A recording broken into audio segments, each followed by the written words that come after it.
한국 시간으로 3월 18일 오후 6시 폭풍 전야와도 같았던 몇 달간의 시간들이 지나고 잭 스나이더 감독의 스나이더 컷 드디어 그 뚜껑이 열렸습니다. 영화의 러닝타임은 앞서 알려진 대로 4시간 2분. 이 러닝타임은 총 6개의 파트 그리고 20분의 에필로그와 5분의 엔딩 크레딧으로 이루어져 있고요. 네, 저는 네이버 시리즈온에서 구매해 방구석 1열에서 관람했습니다. 퇴근했니? HBO Max는 요 작품이 주말이 아닌 주중에 공개되는 관계로 직장이나 학교에서 사용할 수 있는 저스티스 리그 월차 신청서 양식을 직접 만들어 올리기도 했고요. 야, 이 새벽 4시인 줄 알았잖아. 자, 들어갑니다. Let's go.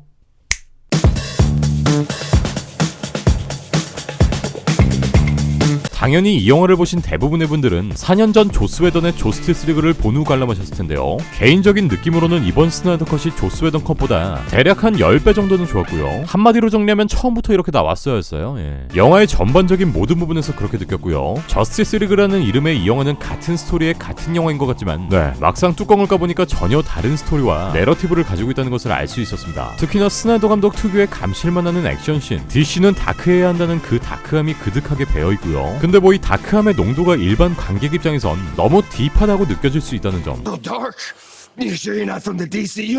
전작인 돈옵저로 너무 다크하다는 평을 받았던 스나이더 감독이 오히려 이를 악물고 아예 심연의 끝 속에 있는 다크함을 끄집어낸 것 같았습니다. 그래서 이 부분에서는 좀 매불매가 갈릴 수 있을 것 같네요. 300에서 슬로우 뽕을 제대로 보여줬던 스나이더 감독은 이번 영화에서 또한 이 슬로우를 끊임없이 계속 보여주곤 하는데 사실 이 부분에선 어느 정도 개인의 취향이 반영될 수는 있을 것 같고요. 슬로우가 좀 많이 걸리긴 하더라. 이번 영화엔 스나이더 감독과 절친한 정키 LX 음악 감독이 다시금 합류하였습니다. 2017년 당시 스나이더 감독이 하차 음악 감독이었던 정키 LX도 함께 하차였고 이때 음악 감독은 팀 버튼의 배트맨 시리즈 OST를 담당했던 데니 엘프먼이 합류했었는데 결과는 뭐 OST 부분에서 또한 개인적인 취향이 많이 갈릴 수는 있겠지만 개인적으로 저는 전작보다 훨씬 더 좋았고요. 영화의 러닝타임은 2시간이었던 조스 웨던 컷의 2배 무려 4시간 2분이라는 어마무시한 러닝타임을 보이며 전작에 부족했던 서사와 캐릭터성 이 연결점들을 모두 채워줍니다. 당연히 보충된 러닝타임엔 워너와 조스 웨던에 의해 가이질당했던 기존 편집본들이 스나이더 감독에 의해 심폐소생되었고요. 각 캐릭터들의 디테일한 감정 묘사와 과거사, 캐릭터 간의 부족했던 개연성들을 연결시켜서 설득력을 부여하고 결국 스나이더 감독의 적절한 캐릭터 활용을 통해 각 캐릭터들의 매력을 되살려냅니다.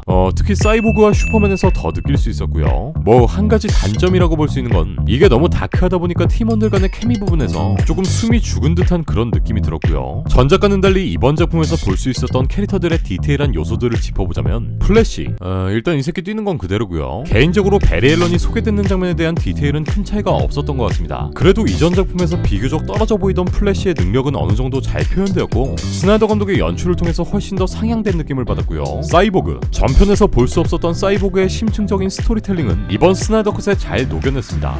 이걸로 전작에서 조스 웨던이 사이보그를 얼마나 개차반으로 만들어 놓았는지 아주 명확하게 알 수 있었고요. 조스 웨던 컷이 아무리 러닝타임이 짧았다고 해도 전작에선 이건 뭐 사이보그 자체를 트라우마에 징징대던 페루나 정도로 만들어 놨으니 얘가 빡이 쳐 안 쳐. 이번 작품에서 스나이더는 이런 사이보그의 과거사를 더불어 다양한 감정선들을 터치해주면서 사이보그를 좀 더 입체감 있는 캐릭터로 만들어줍니다. 만약 조스 웨던 컷에서 사이보그 씬들을 삭제하지 않고 그대로 연결해줬다면 훨씬 더 매끄러운 이야기 전개 그리고 당시의 사이보그라는 캐릭터 또한 떡상할 수 있었을 텐데 말이죠. 근데 잘려버렸네. 원더우먼, 우리의 갤가돈 누나는 이번 작품에서 더욱더 빛이 나고 이쁘고 섹시하고 사랑스럽고 배트맨, 우리가 돈옵저에서 봤던 그 간지 잘잘 흐르던 배트맨은 전작에선 찐땀이 넘치는 아재로 변해버립니다. 특히나 모든 액션씬에서 그랬고요. 반면 스나이더 컷에선 스나이더 감독의 장점이라고 할 수 있는 모든 요소들이 이 배트맨에 반영되며 영화를 더 맛있게 살려줍니다. 슈퍼맨의 씬 또한 너저분한 장면들은 모두 삭제되었으며 스테판 울프만이 이 슈퍼맨에게 후드려 맞는 씬들이 좀 더 추가되었습니다. 마지막에 등장하는 장면 또한 트루 스토리에서 이 슈퍼맨이 어떤 역할을 하게 될 것인지 암시하게 됐는데요.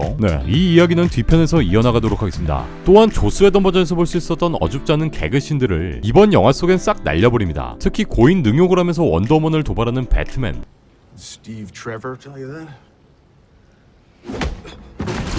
이 불필요한 개그 아닌 개그씬, 캐릭터 특성에 어울리지도 않는 개드립들은 모두 다 사라졌고요. 뭐 이 부분 또한 관객의 성향에 따라서 좌지우지 될 수 있는 영화의 한 축이 될 테고 뭐 오히려 아이스 브레이킹을 할 수 있는 장면들이 빠져버리면서 영화의 단점이 될 수 있는 부분일 텐데요. 근데 저건 더 얼어버린단 말이야. 개인적으로는 전 영화의 중심이 될 수 있는 색깔을 놓고 보았을 땐 차라리 묵직하게 다크함을 줄 수 있는 스나이더 컷이 훨씬 좋았습니다. 여기까진 스나이더 컷을 안 봐도 안심하고 볼 수 있는 제 개인적인 감상평이었고요. 지금부터는 이 영화의 스포일러 내용들이 포함되어 있습니다. 혹시라도 스포를 당하고 싶지 않으신 분들은 여기서 스페이스바를 눌러주시고요.